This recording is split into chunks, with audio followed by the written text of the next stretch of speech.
In this video, we're going to go through reading comprehension practice passages and questions, and I'm going to give you tips and strategies to help you pass the RLA GED section faster and hopefully with a higher score.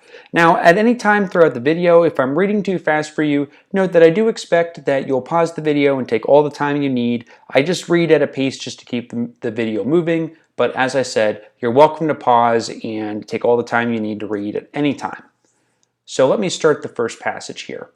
Young Goodman Brown came forth at sunset, into the streets of Salem village, put his head back after crossing the threshold to exchange a parting kiss with his young wife, and Faith, as the wife was aptly named, thrust her own pretty head into the street, letting the wind play with the pink ribbons of her cap while she called to Goodman Brown. Okay, your first question is, what's the setting of the story? So I'd like you to pause the video, take all the time you need. The answer is right in the passage above. Try to figure this out and then we'll go over it. Okay, so let's go over this. So it tells us here a few different details, right? So it tells us the street of Salem Village. It tells us the time is sunset. And the setting of a story, generally speaking, is where the story is taking place. Could also be the time period. So this is basically what the author wants us to know. It's the street of Salem Village in sunset. So if you got one or both of these things, consider that you got the right answer. Okay, your next question here. How many characters were introduced in this paragraph? Please name them. And you can name them either in your head, that's perfectly fine, or you can write them out if you want to. But I'd like you to pause the video and maybe reread this if you need to and tell me how many characters were introduced and who. Okay, so it's Faith and Goodman Brown, and so it's two characters here, and it's just always important to keep note of whenever a new character is introduced in the story, because losing track of the characters is a main reason people have trouble with reading comprehension. So I always like to just tell people to go in with a strategy first, figure out the setting, who are the characters, and that's what the first two questions were about. So the next passage says, it was continuing the same story here. It says, "Dearest heart," whispered she, softly and rather sadly, when her lips were close to his ear. "Pray thee, put off your journey until sunrise, and sleep in your own bed tonight. A lone woman is troubled with such dreams and such thoughts that she's afeard of herself sometimes. Pray, tarry with me this night, dear husband, of all nights in the year." Okay, question 3. Which of the following is the best summary of this paragraph? So I've given you multiple choice answers for this, A, B, C, and D. So I'd like you to pause the video, take all the time in the world that you need, and I'd like you to pick which answer choice is the best summary of the paragraph. So I'd like you to pause the video, try this out, and then we'll go over it. Answer C is the best summary here, and it says Faith wants Goodman to put off traveling to stay with her. It goes on to say, "My love in my faith," replied Goodman Brown, "of all nights in the year, this one night must I tarry away from thee. My journey, as thou callest it, forth and back again, must needs be done twixt now and sunrise. What, my sweet pretty wife, dost thou doubt me already, and we but 3 months married?" Okay, so question 4 says, the word tarry most likely means which of the following? And I've given you multiple choice answers again, and I've bolded the word tarry up here in the passage. So I'd like you to pause the video, and as always, try this out, and then we'll go over it. So the correct answer here is C, to stay longer than intended. And for questions like this, it's just important to just practice your critical thinking. Just process of elimination is always good. Just go down A, B, C, D. Just eliminate anything that you don't think would make sense. And hopefully you came up with C, but if not, then good try anyway. You don't know unless you try. So here's another chance to get one of these questions right. We're up to question 5. It says, the word twixt most likely means which of the following? A, B, C, or D? Pause the video, try this out, and then we'll go over it. Okay, let's go over the answer here. So the answer to this one, question number 5, is C, between. All right, my journey, as thou callest it, forth and back again, must needs be done between now and sunrise. So one way you could do this too is to just take A, B, C, and D and just kind of plug them in place of twixt and just see if it fits. So what I mean by that is you could say, must needs be done before now and sunrise, must needs be done after now and sunrise, must needs be done between now and sunrise. And hopefully, if you think of it this way, like plugging answers in place of that bolded word, and also just think about what's going on here, right? He's leaving and he's going somewhere. He's not going to be back until sunrise, meaning morning when the sun comes up. All right, and you just kind of practice critical thinking, putting different words in place of that bolded word. Probably you're going to do that mentally because you don't want to talk out loud on your test, right? You might get in trouble, but hopefully you got C as the right answer. Okay, so it goes on to say, "Then God bless you," said Faith with the pink ribbons, "and may you find all well when you come back." "Amen," cried Goodman Brown. "Say thy prayers, dear Faith, and go to bed at dusk, and no blank will come to thee." So your next question is, which word most likely fits in the blank? A, B, C, or D? Pause the video, try to figure this out, and then we'll go over it. All right, so the correct answer here is harm. And, hopefully you noticed here that she's telling him she hopes everything is okay when he comes back. And he's advising her to say her prayers, go to bed, and that shall have no harm come to her. All right, so there's concern here that things won't be okay. Another way to say that would be harm. He's saying, and no harm will come to thee. So question 7, which literary device are Faith's pink ribbons most likely an example of? Is it A, dialogue, B, symbolism, C, simile? Pause the video, try to figure this out, and then as always, we'll go over it. So I'm just pointing out here, her ribbons have came up several times in the story, right? And, I'm just showing you on the screen 2 examples of that. And the answer here is symbolism. And if you're not sure what symbolism is, let me explain it to you. A literary symbol, it's just a person, it's an object, or some other part of the story with a literal meaning that represents a deeper meaning here. Okay, so when we're talking about her pink ribbons, it's a symbol, meaning it is literally talking about her having pink ribbons, but it also means something deeper than that. And that's what a symbol is. And just a clue to symbolism can sometimes be repetition, all right? And any place in the story where the author is using repetition, as we've already seen, he's bringing up her pink ribbon several times. As we'll see, he continues to do that throughout the story. And, authors are not going to, generally speaking, if they're good writers, they're not going to waste space in stories just describing something again and again and again if there's no reason for it. So a clue if something's a symbol could be repetition, all right? But also when you see repetition of something throughout the story, that also could just be a clue that that's something important. So just keep that in mind. Question 8 says, now why do you think the author has mentioned Faith's pink ribbon several times? Obviously it's a symbol, but what do you think it symbolizes? There's no right or wrong answers. I just want you to do some critical thinking here. And the reason we're doing this is because, just by asking yourself questions and thinking about them, you're going to start processing on a deeper level. And the deeper you can process the text, the better you're going to remember, the more you're going to understand. And hopefully that'll translate to a better score when you actually take the test. So pause the video, think this over, then we'll go over it. Like I said, there's no right or wrong answers, and we don't have that much to go off of yet because we're not that far into the story.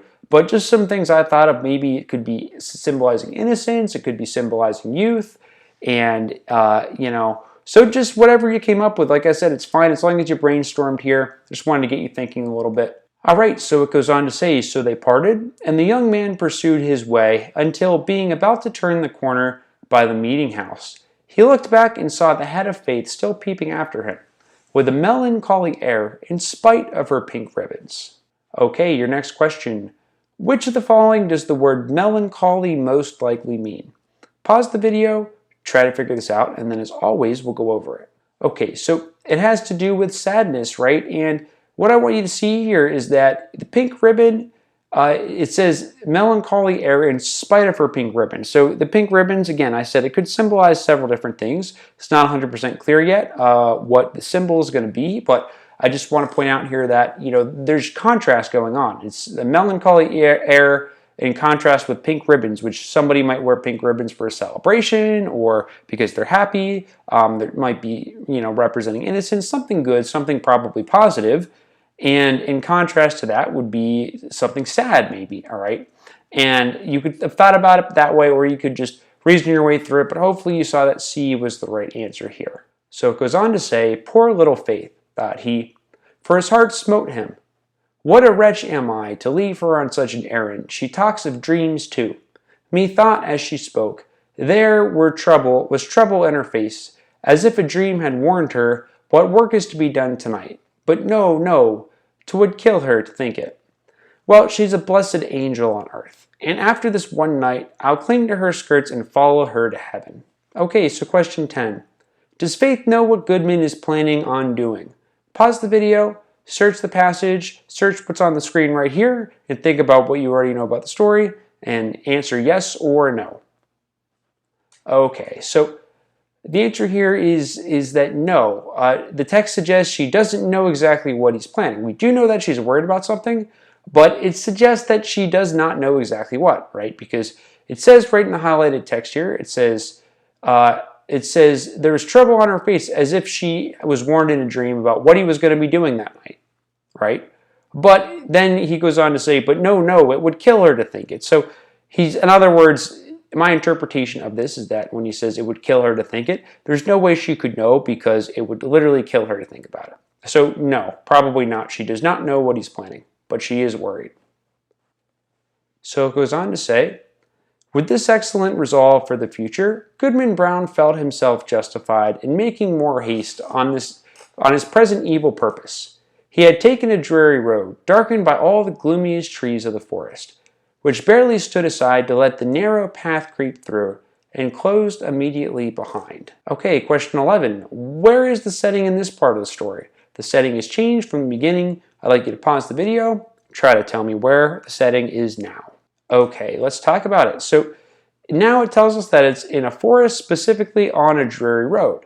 All right, so at the beginning of the story, right, let's think back now to where we just were. The first question I had you answer was the setting, and we knew it was the streets of Salem Village. So they're in a village, it's sunset. So now we're on a forest, right? And it says it's a dreary road in a forest, and it also says it's darkened. So before, the sun hadn't quite set yet, I don't think, if I remember correctly from just a second ago. And it was also on a street in a village. Now they're in the middle of he's in the middle of the forest. Remember, Faith stayed behind, and it's darker. So doesn't this give you a whole different mental picture, knowing that it's in the forest on a dreary road, it's dark, compared to being in a village where the sun's just starting to set? And that's really, setting is so important to nail down, because you might get asked a question point blank, what is the setting? But you also want to know the setting and nail it down and watch for places where it changes, because it's going to help you picture what's going on. And if you're having trouble picturing what's going on, it's harder to comprehend what you're reading. Now, some people do seem to visualize naturally better than others, but I do think that trying to picture what's happening is a winning strategy whenever you can. Okay, so let's keep moving here. So it says, his head being turned back, he passed a crook of the road, and looking forward again, beheld the figure of a man, in grave and decent attire, seated at the foot of an old tree. He arose at Goodman Brown's approach, and walked onward, side by side with him. Okay, so what is the best summary of this paragraph? That's your next question. So I'd like you to pause the video. And in case I'm reading too fast, I know I've said this before, but I'm reading just to keep the video moving at a reasonable pace, but I do expect that you'll pause the video, maybe have to reread this whole thing, and that's fine if you do. I think that's normal if you do. But pause the video, try to figure this out, take all the time you need, and then we'll keep going. Okay, so the answer here is A. So I would just basically, to summarize this, I would say Goodman came across the man in the forest, and they started walking together. All right, so hopefully you came up with A as the right answer. You were late, Goodman Brown, said he. The clock of the Old South was striking as I came through Boston, and that is a full 15 minutes agone. Faith kept me back a while, replied the young man, with a tremor in his voice, caused by the sudden appearance of his companion, though not wholly unexpected.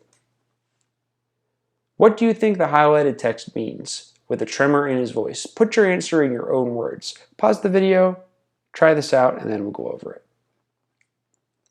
Okay, so it most likely just indicates that he's afraid, right? If your voice is tremoring, it's probably because you're afraid. So hopefully you thought that it had something to do with fear or nervousness, but if not, as long as you tried, we're thinking critically here. So just by thinking, you're already processing on a deeper level. It's going to help you in the future. So it goes on to say, it was now deep dusk in the forest, and deepest in that part of it where these two were journeying. As nearly as could be discerned, the second traveler was about 50 years old, apparently in the same rank of life as Goodman Brown, and bearing a considerable resemblance to him, though perhaps more in expression than features. Still, they might have been taken for father and son. Okay, your next question. About how old do you think Goodman Brown is? Please try your best to make an inference about his age based on the text alone.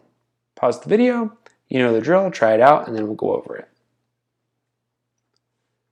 Okay, so the answer here is probably about 50 because it says that the man is nearly 50, but he's apparently in the same rank of life as Goodman. And yet, though the elder person was as simply clad as the younger, and as blank in manner too, he had an indescribable air of one who knew the world, and would not have felt abashed at the governor's dinner table or in King William's court, were it possible that his affairs should call him together. Which word most likely fits into the blank? A, B, C, or D? Pause the video, try to figure that out, and then we'll go over it. So the answer here is B, simple. So hopefully you figured that out, but if not, good try. It goes on to say, but the only thing about him that could be fixed upon as remarkable was his staff, which bore the likeness of a great black snake, so curiously wrought that it might almost be seen to twist and wriggle itself like a living serpent. This, of course, must have been an ocular deception, assisted by the uncertain light. Okay. Your next question, look at the bolded word on screen here. It's the word ocular. I bolded it, so hopefully that helps you see it better. But the question is, the word ocular most likely means which of the following? I'd like you to pause the video, try to figure this out, and then we'll go over it. So the correct answer here is C, connected with the eyes or seeing. Hopefully the word light was a clue here. Light is something that you see and process with your eyes. So that was your clue to getting this right. So if you want more reading comprehension videos just like this one, there's plenty on my channel you can watch. But either way, I really appreciate you being here. If you're interested more in just strategies rather than practice, I've got a strategy video too where I break down all kinds of tips too. Whatever is easiest, I just want to see you guys pass so life will be good. Thanks for watching.